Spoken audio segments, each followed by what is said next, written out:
अध्यात्म विज्ञान, नई दृष्टि, नई खोज। देखिए, सुनिए और समझिए। अध्यात्म विज्ञानी पूज्य स्वामी श्री कमलेशानंद जी के निर्देशन में सनातन सत्य का अनुसंधान कर जीवन को प्रकाशित करें। यानी परिवार एक ऐसी इकाई है कि वो अगर मजबूत है तो सब मजबूती बनेगी। प्रारंभ वहीं से होता है। तो ये पति पत्नी का जो दिव्य व्यवहार होना चाहिए, ऐसा बताया जाता है कि पत्नी जो है वो अर्धांगिनी है। पति बिना पति अधूरा है और पत्नी बिना पति अधूरा है। दोनों एक दूसरे के पूरक है। जो हम शिव मूर्ति में देखते हैं, आधा अंग पार्वती का, आधा शिव का है। लेकिन वो कॉन्सेप्ट कहाँ गया?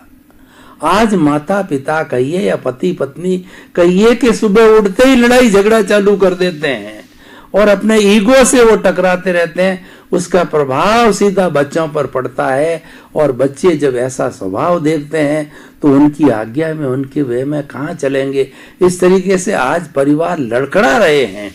तो पति पत्नी का जो दिव्य व्यवहार है उसके ऊपर आप प्रकाश डालिए कि वो दोनों दो शरीर होकर के और एक आत्मा दो शरीर रूप में रहे, ऐसा कुछ उनको आप उपदेश दीजिए। वो आज के जीवन में बहुत ज्यादा आवश्यक है। धन्यवाद प्रश्न करने के लिए। दो प्रकार की भाषा है। एक अच्छी तरह संसार चलाने के लिए है और एक है दृष्टिकोण संसार से मुक्ति पाने के लिए। अगर अच्छा संसार चलाना है तो वो पति पत्नी से ही शुरू होता है। वो एक दूसरे को कितना समझ सकते हैं और समझ भी ऐसी होनी चाहिए, एक दूसरे के साथ कितना एडजस्ट हो सकते हैं और एडजस्टमेंट भी ऐसा होना चाहिए जो सुसंस्कृत हो, जिसका प्रभाव बच्चे और घर के हर परिवार के ऊपर होता है। तो मैं ये कहना चाहता हूँ, पति पत्नी अगर एक दूसरे के लिए जीता है तभी परिवार चलता है। परिवार में खुशहाली आती है, परिवार में शांति आती है और परिवार में हर लोग तरक्की कर सकते हैं। तो माता और पिता का रोल परिवार में बहुत बड़ा है। वो जबान से भी संस्कार दे सकते हैं, अपने व्यवहार से भी दे सकते हैं और अपनी भावनाओं से भी संस्कार दे सकते हैं।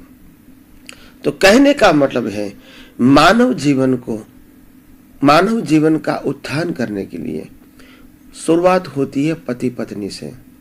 फिर पति पत्नी का जब म्यूचुअल अंडरस्टैंडिंग अच्छा हो जाता है, इसका बहुत बड़ा प्रभाव बच्चा और बच्चे के ऊपर होता है और बच्चा और बच्ची के ऊपर जब प्रभाव होता है तो उनका भी पारिवारिक जीवन इन फ्यूचर वही अच्छा होता है। कहने का मतलब अगर परिवार अच्छा होगा, समाज अच्छे होंगे, राज्य और राष्ट्र अच्छा होगा, देश अच्छा होगा और विश्व अच्छा होगा।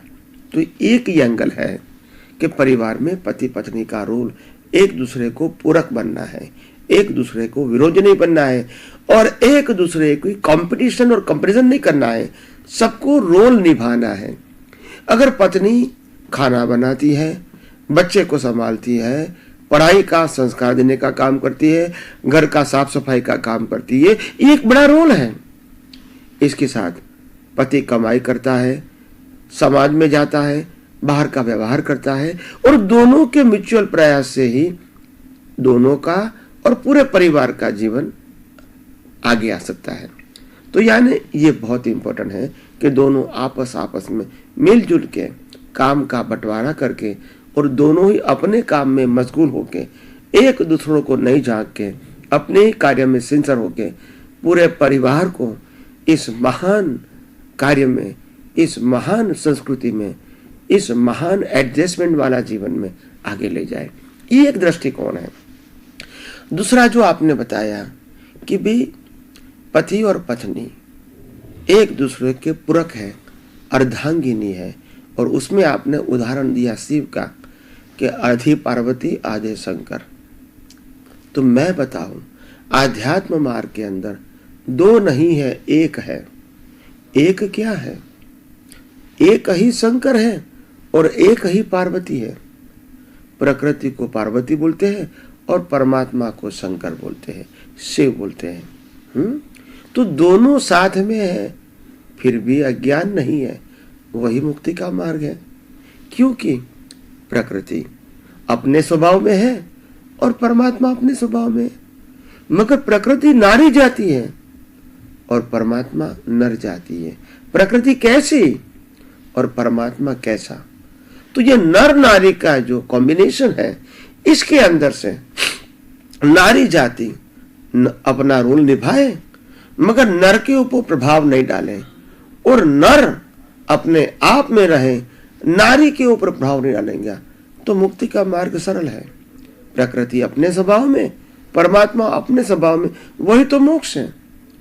प्रकृति को, परमात्मा को प्रकृति नहीं बदलना है और प्रकृति को परमात्मा को नहीं बदलना है। दोनों अपनी जगह पे सही है, परफेक्ट है, एक दूसरे से जुड़ना की जरूरत नहीं है। दोनों को अपने अपने स्वभाव में रहने की जरूरत है। तो ये रहेगा तो आपका मुक्ति का मार्ग आसान हो जाएगा। यानी एक ही व्यक्ति के पास प्रकृति भी है, परमात्मा भी है। प्रकृति नारी जाती है, परमात्मा नर जाती है। तो ये नर नारी दोनों होते हुए भी, नर नारी दोनों होते तभी तो हम पुरुषार्थ कर सकते हैं। अकेला परमात्मा कोई पुरुषार्थ नहीं कर सकता है, अकेली प्रकृति भी कोई पुरुषार्थ नहीं कर सकती है। दोनों को मिलन होता है, तभी प्रकृति अपने स्वभाव में रहेंगे, परमात्मा अपने स्वभाव में रहेंगे।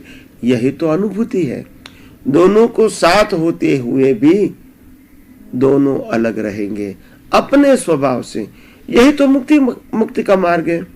ज्यादातर लोग क्या करते हैं, प्रकृति को सुधारने का प्रयास करते हैं या तो परमात्मा को बदलने का प्रयास करते हैं। कई लोग हमारे व्यवहार जीवन में ऐसा भी बोलता है, मेरा आत्मा पापी है, मेरा आत्मा प्रेरणा करता है, वो मैं करता हूँ।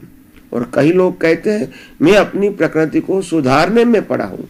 ये दोनों बातें अज्ञानता की है। न प्रकृति को सुधारना है, न परमात्मा को बदलना है। दोनों को अपने स्वभाव में रहना है। वो अपने स्वभाव में ही है, मगर जो दोनों के बीच जो प्रतिष्ठित आत्मा है, वो बार बार मैं शुद्धात्मा हूं ऐसा मानते हैं, फिर भी प्रकृति में चला जाता है, और प्रकृति होते हुए भी वो परमात्मा में चला जाता है, यानी कंफ्यूज है। तो उसका एक ही काम है, दोनों को अपने स्वभाव में रखना है और उसको दोनों को बीच वेल्डिंग करना नहीं है। वही तो मुक्ति का मार्ग है। प्रकृति अपने स्वभाव में रहकर खत्म हो जाएगी क्योंकि वो कुदरत के कानून चलती है, और परमात्मा तो अपने स्वभाव में है ही। मगर जो दोनों के बीच जो प्रतिष्ठित आत्मा है, अगर इसका वेल्डिंग बन जाए और दोनों को अपने स्वभाव के रूप में ही देखेंगे, तो अपने आप मुक्ति का मार्ग, अनुभूति का मार्ग अपने आप आगे बढ़ेगा, और एक दिन वो खुद ही परमात्मा बन जाएंगे, प्रकृति समाप्त हो जाएगी। तो आइए हम सब आध्यात्म जीवन में नर और नारी की सही परिभाषा समझें और मुक्ति के मार्ग में आगे जाए। स्वामी जी, आपका बहुत बहुत धन्यवाद। आपने प्रकृति और पुरुष दोनों को अपने स्वभाव में रहने की बात कही है। दोनों को एक दूसरे को प्रभावित नहीं करना है, ताकि कि एक दूसरे से प्रभावित होंगे तो ज्ञान खड़ा हो जाएगा। अपने अपने स्वभाव में रमण करना ही मुक्ति है, और वो दोनों की मुक्ति है। बहुत बहुत धन्यवाद स्वामी जी आपका।